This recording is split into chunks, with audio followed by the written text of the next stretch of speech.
Today we will study about the characteristics of sound waves, that is frequency, amplitude and speed. First we will talk about the density variations. Density means mass per unit volume and mass means the quantity of matter in a unit place.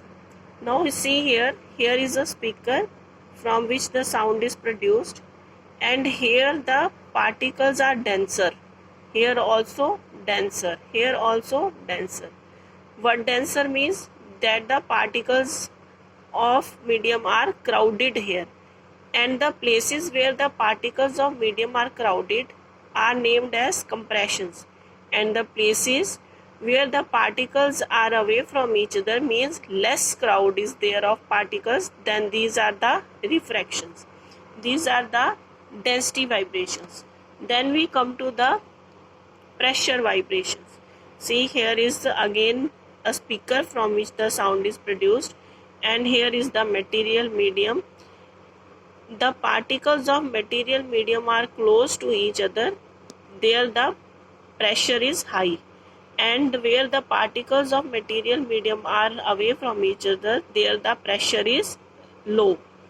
Means at where the particles are close to each other, compression is produced and the pressure is high, and the particles are away from each other, refraction is produced and the refraction is produced and the pressure is low. This was about the pressure vibrations.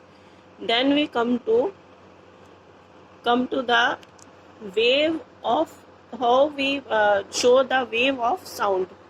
See here has the density and pressure vibrations, and the wave of sound produces like this. The upper part of this wave is named as crest, and the lower part is named as trough. Means now in this portion, see here, the distance between the two crests is named as wavelength. Wavelength is the length of a complete wave, as it is clear from the name. Wavelength is the length of a complete wave. Now when one wave is complete, see, if I start it from here, then one crest and one trough, then from here to here one wave is complete. This is the mean position. Mean position to the one extreme, then again mean, then other extreme, then again mean. Then we say that one wave is complete. Means this is the wavelength of one wave. Now you can see that if I start from here, if I find the distance between the two crests, then it will be from here to here. This will be the distance between the two crests. Now if I put this part here, again I will get the one wave complete. Means this is the one wavelength, or we can say that the distance between two crests is wavelength, or distance between two troughs is also a wavelength. Difference between two troughs is also a wavelength. Now this wavelength is named by Greek letter lambda. How we write lambda? See here, like this. This letter is lambda.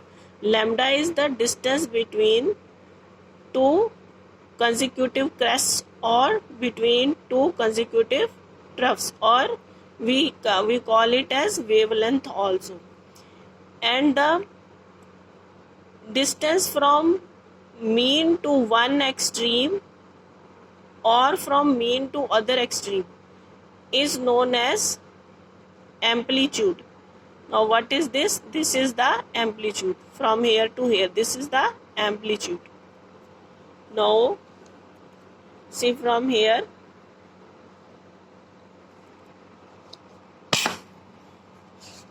see from here, I am reading from here. See, compressions are the regions where particles are crowded together and represented by the upper portion of the curve. The peak represents the region of maximum compression. Thus, compression are regions where density as well as pressure is high. Refraction are the region of low pressure where particles are spread apart and are represented by the valley. That is lower portion of the curve. In this curve, the lower portion of the curve is known as valley. A peak is called the crest, and this peak is called the crest. This is crest. And a valley is called the trough, and this valley is called the trough. This peak is called the crest, and this valley is called the trough. The distance between two consecutive compressions or two consecutive refractions is wavelength. Between two consecutive compressions or refractions is wavelength. Means the distance between two crests or between two troughs is wavelength. The wavelength is usually represented by lambda, Greek letter lambda. Its SI unit is meter. Because it is length of a wave and the units of length are meter, therefore the units of wavelength are meter, that is of lambda are meter. The SI unit of frequency was named as hertz. The SI unit of frequency are hertz. What is frequency? Frequency is the number of vibrations per unit time. Frequency tells us how frequently an event occurs. You know that frequency, you must have made the graphs in your previous class finding the frequency. For that, first you form the tabular form in which you take out the events that the event occurs, the number of times the event occurs. Similarly, here frequency tells us how frequently an event occurs, that the number of times the event occurs. Suppose you are beating a drum. How many times you are beating the drum in unit time is called the frequency. How many times you are beating the drum in unit time is called the frequency. Means number of vibrations per unit time is called frequency. Means the number of vibrations that are occurring in unit time. Unit means for 1 unit time is called 1 second or 1 minute. That is unit time. The number of vibrations occurring in unit time is called frequency. When sound is propagated through a medium, the density of the medium oscillates between maximum value and minimum value. The change in density from maximum value to the minimum value, then again to the maximum value, makes one complete oscillation. As I have told here, mean position to maximum, then to mean, then to maximum, then to mean. This is one oscillation. The frequency of the sound, the number of such oscillation per unit time is the frequency of sound wave. If we can count the number of compressions or refractions that cross per unit time, we will get the frequency of the sound wave. It is usually represented by nu. Frequency is represented by nu. How we write it? Nu is written like this. See, this is nu. This is frequency and named as nu. Nu. Its SI unit is hertz. What are the units of frequency? These are hertz and represented by Hz. This symbol Hz. The time taken by two consecutive compressions or refractions to cross fixed point is called time period. Now what is the time period?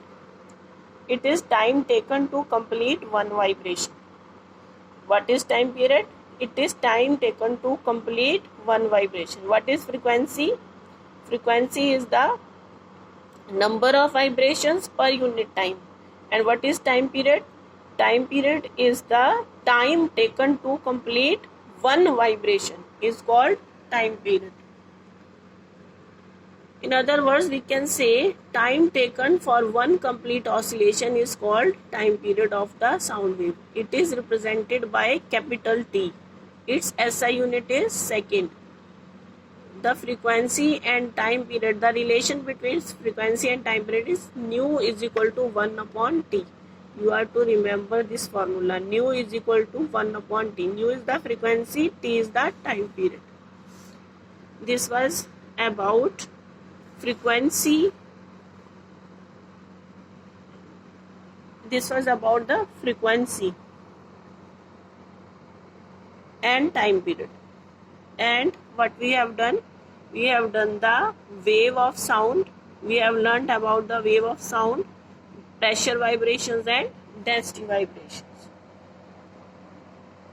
In the next topic, we will learn about pitch and amplitude.